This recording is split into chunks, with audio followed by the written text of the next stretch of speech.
Vamos a continuar en esta mañana. A continuación, quiero presentar, para mí es todo un placer, a Peter Gómez. Peter Gómez es director general de Karma Wen en Vélez, Málaga, centro budista, presidente de la Asociación Nacional de Budismo Camino del Diamante de España, miembro de la Junta Directiva en varias asociaciones budistas en España y Alemania. Desde el 2003 viaja dando conferencias sobre la filosofía budista en más de 30 países. Fue representante oficial del budismo en los Juegos Olímpicos de Atenas en 2004 y además es consultor de administración de negocios y recursos humanos en Europa, América del Sur y Centroamérica. Él nos va a hablar de la creación del universo, la cosmogonía desde la óptica y las tradiciones milenarias del budismo tibetano, y probablemente nos sorprenda mucho la relación existente con las nuevas teorías sobre la creación del universo desde nuestra propia astrofísica moderna. Con ustedes entonces, Peter Gómez.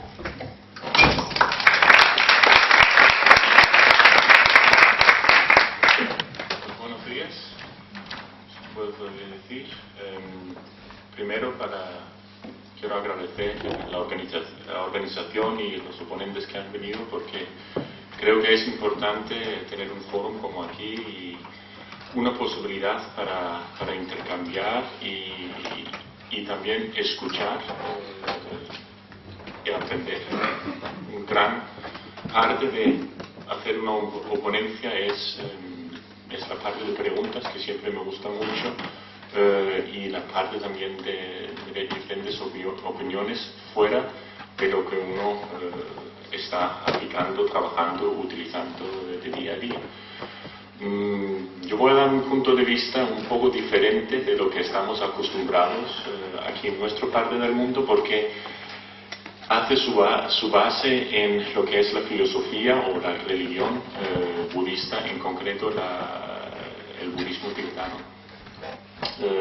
Y sí es cierto que el estilo de pensar, los conceptos que hay de la creación, podemos decir, de la convivencia con uno mismo, con su manera de aplicar un fe en la vida diaria, es bastante diferente de lo que estamos acostumbrados aquí en Europa y en el parte occidental del mundo.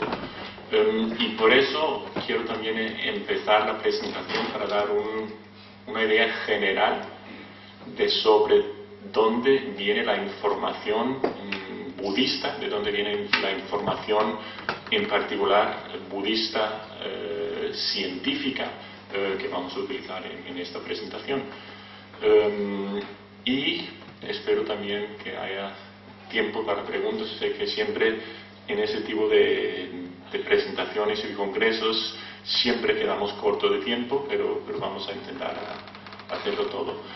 Entonces, en un principio, dentro del budismo en general se dice que el budismo empezó hace 2500 años más o menos con el histórico Buda, y desde ahí hasta hoy en día ha pasado mucho, y como sabemos es difícil de verificar todas las fuentes de información que existen hace 50 años, hace 100 años, desde hace 500 años o incluso 2500 años. Entonces, incluso si se dice en el budismo que todas las enseñanzas budistas o la filosofía budista empieza con el histórico Buda, lo que voy a tomar en cuenta aquí son unas fuentes que se puede documentar científicamente, es decir, fuentes de información, textos budistas que se utilizan en el mundo académico, para poder, de una base, podemos decir, más o menos igual, comparar ese con la ciencia moderna y sobre todo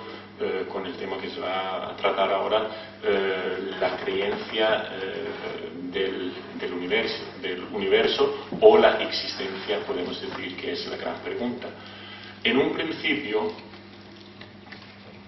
se puede preguntar por qué en el budismo existe una ciencia. Hemos escuchado antes hoy de que existe el mundo espiritual o el mundo religioso o el mundo de fe, y existe un mundo donde se puede medir, ver, observar, analizar todo. Y muchas veces a lo largo de la historia estos dos mundos no siempre han ido de mano en mano, ha existido muchas diferencias. Entonces, para dar un marco general del budismo, primero hay que decir que los budistas en sí no consideran el budismo como una religión. Sí es cierto que en el mundo está reconocido, está aceptado como una de las grandes religiones del mundo, pero si uno pregunta a uno de los lamas, uno de los grandes maestros del budismo, ¿qué es el budismo? Entonces muchas veces dicen, no es una religión. Religión obviamente es una palabra que viene del latín y tiene su significado religare, pero dentro del budismo ese concepto no puede existir. Entonces, si uno pregunta ¿qué es entonces el budismo? ¿Es una filosofía? Sí, puede ser que es parte de una filosofía, pero es más que una filosofía. Porque cuando uno empieza a utilizar los métodos, la meditación, los consejos que existen en el budismo, uno nota cambios en su vida personal. Entonces, una conclusión muy fácil sería, pues entonces el budismo es una psicología. Tampoco no puede ser completamente una psicología, porque la psicología moderna o clásica pasa del punto de que, para asumirlo, que queremos estar bien en este mundo, queremos estar bien, no hacer problemas para otros y para nosotros mismos, básicamente. Y podemos decir, a partir de este punto es cuando empieza el budismo. Entonces, cuando preguntamos a los grandes maestros o leemos los textos, dicen que el budismo es una forma de vida. Entonces la pregunta es, entonces, ¿cuál es el fin del budismo? ¿Qué es lo que queremos con el budismo? Ahí es muy simple. Creo que como todos los seres, el fin es estar bien, estar feliz. Es decir, no tener los problemas en las vidas, no tener las situaciones difíciles. Eso puede sonar un poco de niños, un poco difícil de entender, pero aquí hay que entender que el hecho de lograr un estado mental, un estado de convivencia, de conciencia alegre, donde no constantemente hay cambios entre me gusta, no me gusta, me siento bien, me siento mal, no necesariamente depende de nuestro exterior, depende más de nuestro estado interior, de nuestra conciencia. Entonces, a base de ese punto se desarrolla la filosofía, las enseñanzas budistas. El hecho de poder estar feliz con uno mismo y con todo lo demás. Y a base de ese, poder desarrollar la compasión hacia los demás, la alegría y básicamente el amor. No solo hacia los seres humanos, pero hacia todos los seres. Ahora, si tomamos como base, dentro del budismo existen muchísimas enseñanzas. Se dice que Buda dio 84.000 consejos, 84.000 maneras de poder conseguir ese estado de felicidad. En el budismo se llama la liberación, si uno mira el budismo en el estilo Theravada o Hinayana, y la iluminación, si uno mira las escuelas del budismo Mahayana o Vajrayana. Básicamente, estos 84.000 enseñanzas son todos consejos de llegar al mismo lugar. Ahora, para aprender todos estos, la primera vez que yo lo escuché, el budismo no es para mí, porque aprender 84.000 enseñanzas de memoria no es para mí.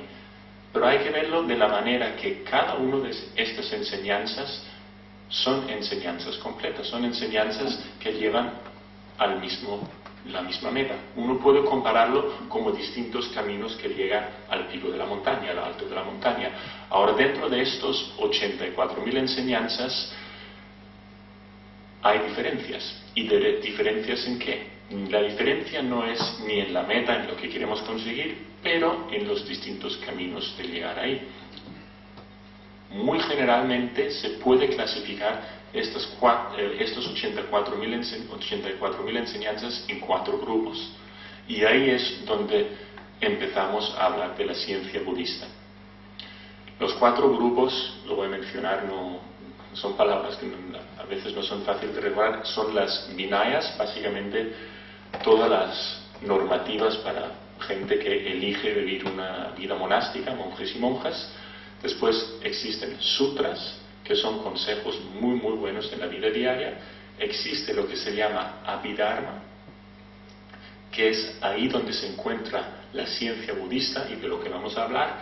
Y también existe lo que se llama la Vajrayana o Mantrayana, que es básicamente los últimos 2 grupos, son las enseñanzas que se ha practicado y se han encontrado los últimos 1000 años en los Himalayas, principalmente en Tíbet, en Bután, parte de Nepal también, norte de la India. Entonces, aquí, teniendo ese como base, entendiendo que la meta aquí no es hacer gran ciencia por hacer ciencia, es siempre con la meta de poder llegar a la felicidad duradera. Una felicidad, podemos decir, que no depende de si hay una causa externa o interna o no, pero una felicidad que es completamente libre de cualquier concepto o cualquier impulso. Es decir, una felicidad donde no dependemos de nadie o de nada. Esta es la meta, podemos decir, en el budismo. Ahora, la parte científica, lo que se llama el Abhidharma, en el budismo incluye muchísima información. Podemos decir básicamente como la ciencia moderna. Para no hablar de todo eso en un ámbito muy amplio, vamos a concretarnos en concreto a una parte que trata el tema del Big Bang o la creación del universo. Ahora, las fuentes de información que existen ahí, hay muchos, pero voy a mencionar 2 que son bastante comunes si uno hace investigación o se trata de la filosofía budista, de la historia budista. Y una es lo que se llama Sutra de Corazón, un texto, o en su palabra podemos decir original en sánscrito, se llama, lo tengo escrito aquí, Prajnaparamita Hidraya Sutra. No es importante recordarlo, pero es un texto que científicamente, académicamente se conoce más o menos del siglo I.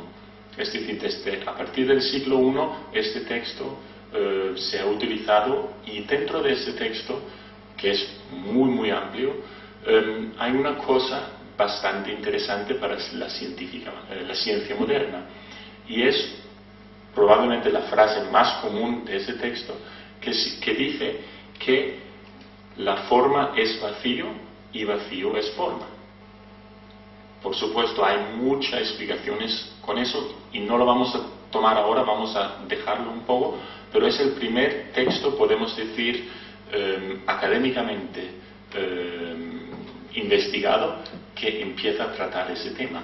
Ahora, el tema de la creación del universo, de la parte budista, hay un texto que más o menos es del siglo VII, que se trata del tema Kalachakra, y que existe traducido en inglés, en castellano, creo también, que es un libro publicado primera vez en 1993,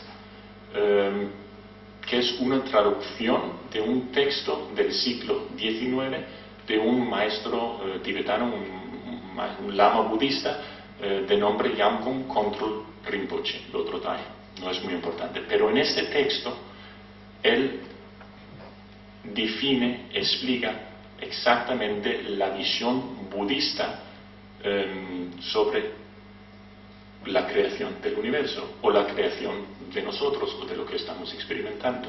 Y interesante aquí es no tanto su conclusión hoy en día, porque es muy parecido de lo que conocemos de la ciencia moderna, pero lo interesante es que él basa todo su tesis, toda la presentación, toda su obra a base de estos textos del siglo VII y supuestamente enseñado por el histórico Buda. Ahora aquí él habla de la creación de un universo como muy parecido a la teoría del Big Bang, es decir, que todo empieza de un punto y se va expandiendo. Ahora, él en su obra dice que no es la primera vez que se ha sucedido, no es el primer Big Bang que existe. La filosofía budista explica toda la existencia de cualquier planeta, universo, evento en ciclos, como algo que aparece y desaparece y aparece otra vez. Uno puede ser en la manera más sencilla como un pensamiento. El simple hecho de que empezamos a pensar en algo y dejamos de pensar en algo, en el momento que ponemos el enfoque otra vez, está ahí. De esa misma manera, todo lo que se experimenta, todo lo físico, todo lo no físico, tiene estos ciclos. Ahora, la teoría que él plantea, lo plantea de diferentes puntos de vista. Unas palabras técnicas es Dzogchen o Mahamudra, que son dos orientaciones dentro del budismo filosófico. Básicamente significa la gran perfección, el gran sello. Son cosas, si uno conoce un poco del budismo tibetano, son teorías muy fundamentales ahí. Básicamente, estas diferentes teorías son diferentes puntos de vista de ver a lo mismo. Entonces aquí él dice que un universo, ¿cómo aparece? Pues la teoría del Big Bang sí es lo mismo, pero hay algo antes. Y es la gran pregunta que muchas veces se plantea también en la ciencia moderna. Podemos decir, la gran mayoría del siglo XX, la idea de la creación del universo era el Big Bang, pero el Big Bang como un evento único. Hasta más o menos en los años 90, particularmente los años 93 y 95, 1993-95, donde un científico de la Universidad de Oxford, de Reinos Unidos, de nombre Penrose, el Roger Penrose, hizo unas observaciones, no solo él, pero junto con otro científico de Armenia, hicieron unas observaciones a base de información que tenía NASA. Básicamente lo que quería Penrose era medir cómo se había desarrollado el universo desde el momento del Big Bang. Y como medida él tomaba lo que era la radiación cósmica del fondo que existe, la observación o su síntesis sería si uno mide esa radiación de fondo en el cósmico, debe ser más o menos lineal, empezando con un Big Bang, expandiéndose. Pero las observaciones que ellos hicieron ahí era que había, podemos decir, cosas no normales o algo que hacía una interferencia en la observación. No de la observación misma, pero en la radiación cósmica al fondo. Entonces, analizando esta información, él llegó a una conclusión que para budistas es bastante interesante, porque él dijo que no puede ser que solo existe o solo ha existido este universo. Este universo, hay algo ahí que existía antes del Big Bang. Y ahí él llegó a muchas conclusiones y también muchas oponencias de otros científicos, pero básicamente su tesis o su planteamiento era que la creación del universo debería ser por lo menos una cadena de creaciones de universos y desaparencias de universos, o que universos aparecen y desaparecen simultáneamente. Ahora es una investigación que se hace mucho, y hay otros científicos, que voy a mencionar los nombres, que son bastante famosos, con premio Nobel, etc., que están tomando la misma teoría. Uno que es muy conocido es el Stephen Hawking, también de Reino Unido, que él y Roger Penrose han hecho muchos trabajos juntos, muchas investigaciones juntos, donde particularmente pone la investigación en lo que es la creación, el hecho de crear algo, y no tanto ahora el universo, pero han ido más a la observación de la masa, es decir, de la materia. Es decir, si existe materia, hay algo tangible, hay algo que realmente podemos observar, analizar y hacer conclusiones. Pero sí es cierto que hasta ahora no han podido encontrar ninguna cosa, ninguna masa, ningún partículo, nada que es realmente tangible.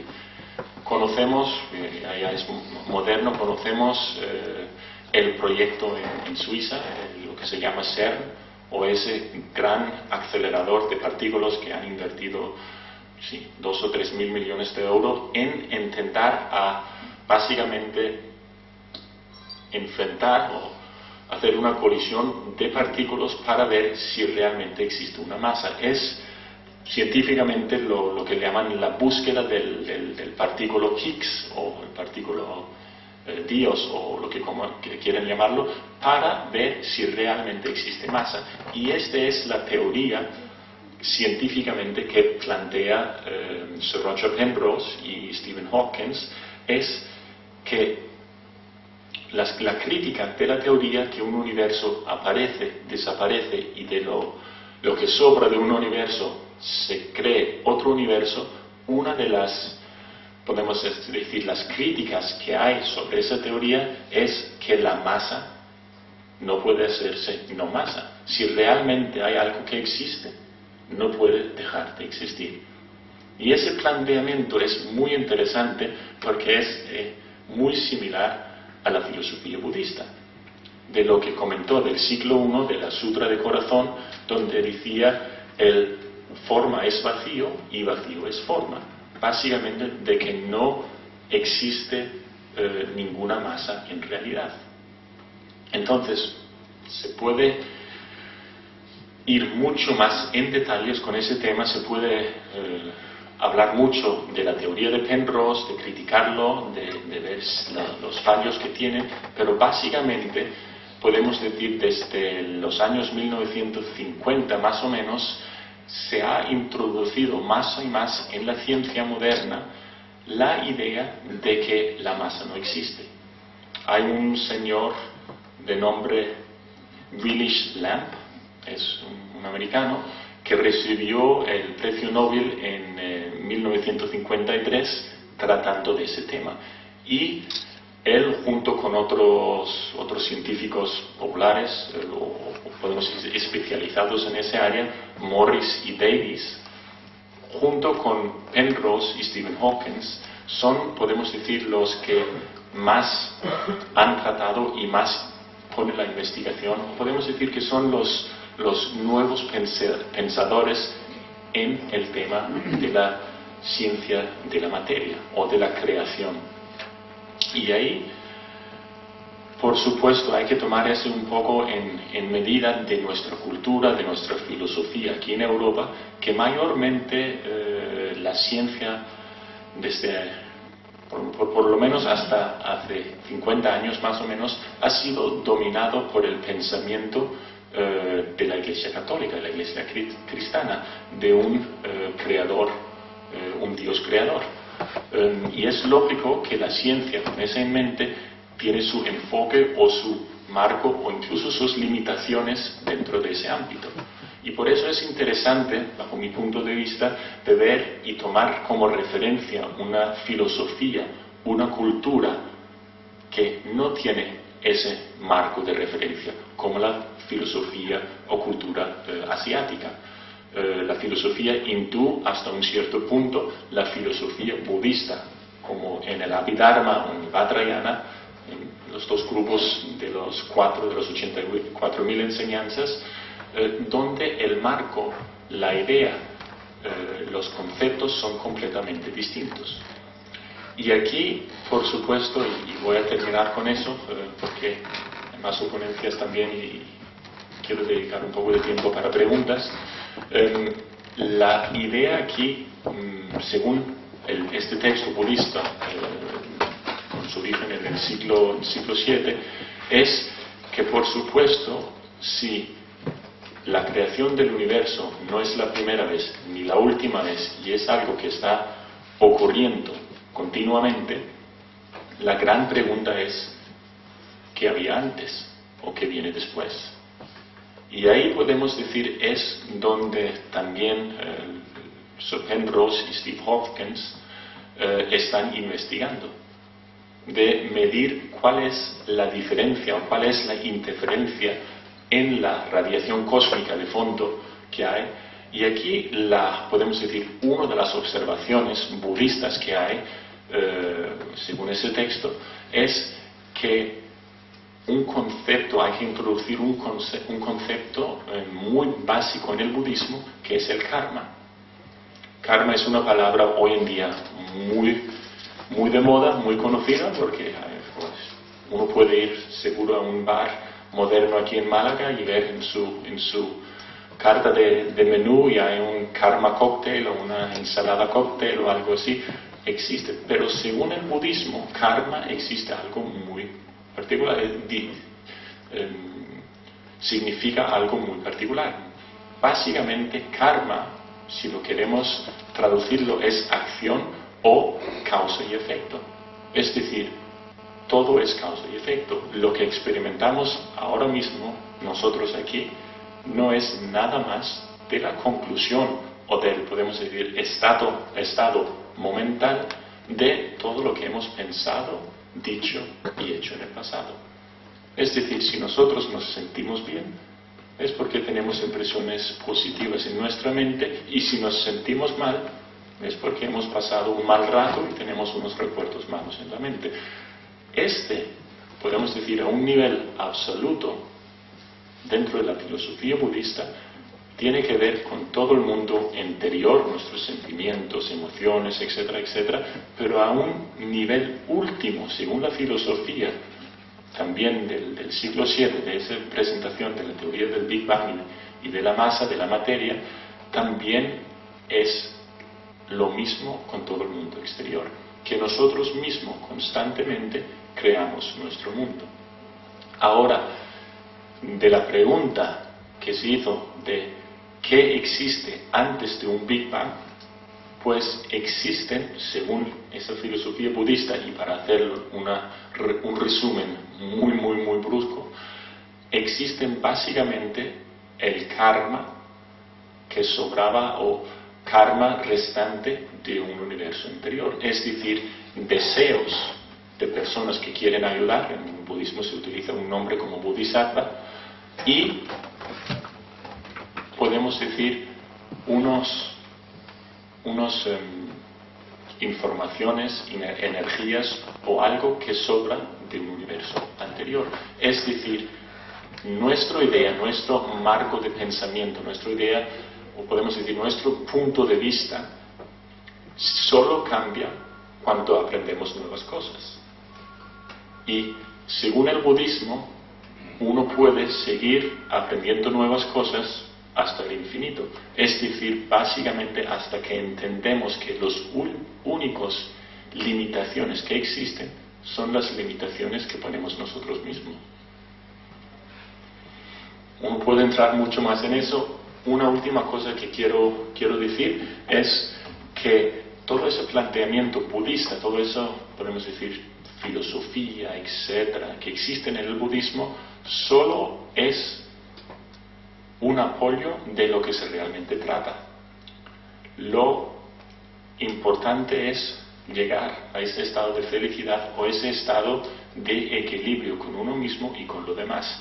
Se dice que hay 3 palabras o 3 términos que caracterizan ese estado, podemos decir, de alegría, de liberación y de iluminación. Primero es la ausencia de miedo. Es decir, en el momento que nos damos cuenta que no somos nuestro cuerpo físico a morir, no somos nuestros pensamientos, nuestras ideas, nuestras emociones, es más algo que tenemos, algo que hemos proyectado a nosotros mismos. Cuando uno se da cuenta de lo que realmente somos, nunca ha sido creado, nunca va a morir, no se puede limitar ni destruir, pero esa conciencia que existe incluso cuando estamos durmiendo, cuando no tenemos una actividad, podemos decir, física, esa conciencia, cuando uno se da cuenta que no se puede destruir, uno pierde cualquier miedo. Entonces, esa primera, podemos decir, idea de ausencia de miedo, naturalmente conlleva una experiencia. Y se dice, cuando no hay miedo, todo se vuelve alegre. Todo se vuelve como una alegría espontánea solo por el hecho de ver la potencial que hay, de ver las posibilidades que hay. Y ese se expresa de la manera compasiva, con una compasión activa. Es decir, si nosotros realmente nos sentimos bien, lo único que tiene sentido es compartir esa experiencia con los demás. Ahora, Buda se dice que el histórico Buda de 2500 años dijo: no me creen ninguna palabra solo por el hecho de que lo ha dicho un Buda. Todos tenemos que ser nuestras propias luces.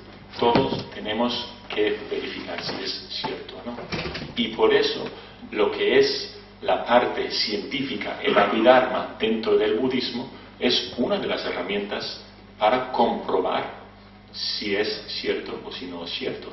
Muchas otras de las herramientas es la meditación, es la filosofía, el comportamiento, etcétera, etcétera. La tradición budista tibetana, mayormente se pone su enfoque en la meditación, que podemos decir que tiene que ver con la experiencia y con el equilibrio, con el entrenamiento de nuestra mente. Pero teniendo las enseñanzas de Abhidharma científicas, uno puede decir que la información, la meditación y la acción, como llevarlo en la vida, son los 3 pilares fundamentales para cualquier desarrollo, según la filosofía budista. Creo que con ese voy a terminar porque nos queda poco tiempo. Sé que es mucha información así de golpe. Si hay algunas preguntas, por favor, unos comentarios. Sí. Bueno, vamos a dar paso a preguntas. No sin antes, creo, había una pregunta dar un merecido aplauso, ¿no?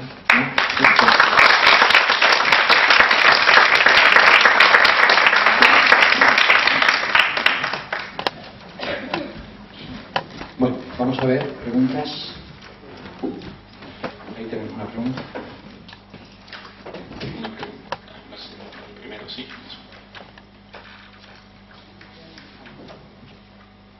Está encendido. Está encendido, puede encendido.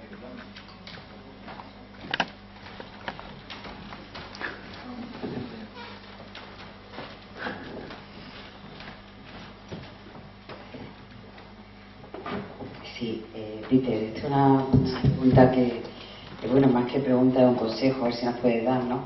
Me ha encantado que digas que el budismo es una filosofía, una ciencia, y que el fin es llegar a la felicidad, que no depende de nadie ni de nada, que es la meta del budismo, el objetivo, ¿no? La felicidad, sin interferencias ni externas ni internas. ¿Cómo puede ser esto brevemente? A mí me parece, lo poco que conozco del budismo, me parece una filosofía de lo más práctica que hay para el ser humano. Por eso te pregunto este tema en cuestión. Sé que es muy complicado y muy largo, pero bueno, si nos puedes dar algún pequeño consejo, te lo agradezco. La felicidad, que no depende de ninguna cosa externa ni interna, significa básicamente que la felicidad es algo que surge naturalmente, o con otras palabras, es nuestro estado natural. Se dice en el budismo que no se trata de conseguir o aprender la iluminación o la felicidad o algo así. Lo que se trata es quitar todas las cosas que hace que no vemos esa felicidad constantemente. Un ejemplo, se dice que la iluminación, la liberación o la felicidad duradera es como el sol que está brillando todo el tiempo. Lo que nosotros experimentamos es a veces un día de sol y a veces un día nublado, y muchas veces un día nublado. Entonces, estos nubes, ¿qué son? Pues son básicamente todas nuestras emociones perturbadoras: me gusta, no me gusta, quiero, no quiero, básicamente todo lo que está alrededor de la ignorancia, el apego, la ira, el orgullo y la envidia. Es la manera, podemos decir, clásica de clasificarlo en el budismo. Y las ideas fijas, nuestros hábitos, todo eso nos hace vivir como en un campo, un marco limitado.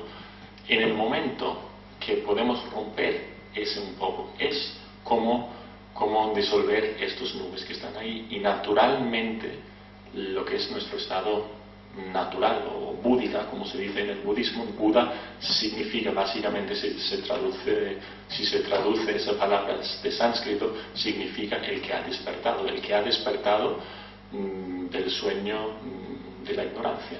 Es básicamente del sueño de pensar que somos nuestros pensamientos, que somos nuestras ideas, que somos nuestros hábitos, nuestro cuerpo incluso, y entender que es más como algo que tenemos ahora.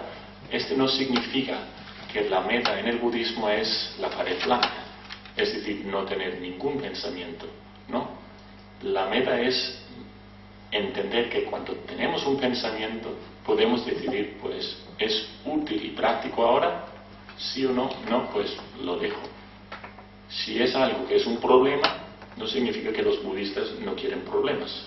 Nadie quiere problemas, pero no significa que si hay una situación que hay que resolver, que no hacemos nada, que quedemos pasivos. El único es que si uno no está limitado por estas emociones, pensamientos, ideas fijas, uno tiene la posibilidad de elegir. Es decir, podemos actuar y no reaccionar de las impresiones que vienen. Entonces, en este momento, cuando nos damos cuenta de lo que realmente somos, es el momento donde la felicidad no viene de una emoción, de una situación, de algo externo, de algo material, pero viene de conocer su propio estado natural o naturaleza. Y aquí quería una pregunta. Sí. Muchas gracias por la exposición, me gustó mucho. Has tocado un tema que para mí por lo menos es fundamental, ¿no? La existencia no de la materia, y parece ser que ya en el siglo VII había textos que decían que la materia no existía.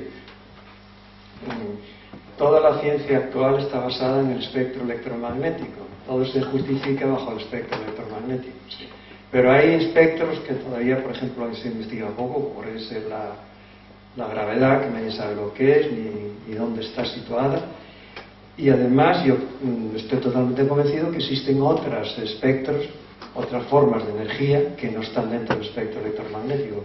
Pretender justificar dentro del espectro electromagnético algo que está fuera del espectro electromagnético, creo que ahí es lo que está el error de la ciencia moderna. Sin embargo, los científicos que saltan un poco más fuera y aceptan la apertura que decías tú, que no hay marco, si nos salimos del espectro electromagnético y vemos que hay otras formas de entender, entonces la teoría del Big Bang queda obsoleta. Es decir, que hay algo más profundo, que es una transmisión de información que no está dentro de lo que se puede medir con cualquier máquina que tenemos actual, ni en el famoso Betatron ese de Suiza. Entonces la pregunta es, ¿existe algo fuera del espectro electromagnético? Sí, es cierto que muchas de las teorías va alrededor de la gravedad, el espectro electromagnético. Incluso también se pone como un límite la velocidad de la luz. Según el budismo, hay otra frase muy muy popular también del texto, la Sutra de Decoración del siglo I, que dice que el espacio es información. Es decir, aquí el componente o lo que es el contenedor, o lo que se lleva, podemos decir masa o información o lo que queremos observar, es el espacio. Y ese, podemos decir, sí está fuera de nuestra manera normal de pensar. Ahora, ¿cómo se puede observar? ¿Cómo se puede científicamente investigar y ver si es correcto? Las observaciones que se ha hecho en Suiza, en CERN,